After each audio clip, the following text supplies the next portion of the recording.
This is the elevator at the Joutseno railway station in Joutseno, Finland, eastern Finland. It's warm inside. Built in 2002, 8 pushes of 630 grams, V1 NE 3474. Let's take a ride in it. Made by OTIS. It's gonna be inspected in the next year, 2020. Turning 20 years old in 2022. It's pretty dark, but it's warm inside. Let's go to the second floor.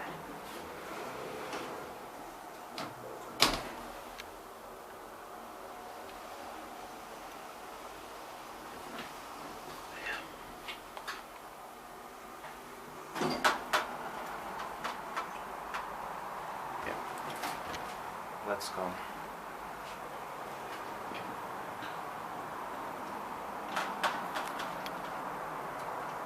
That's it. And today is the 25th of September 2019.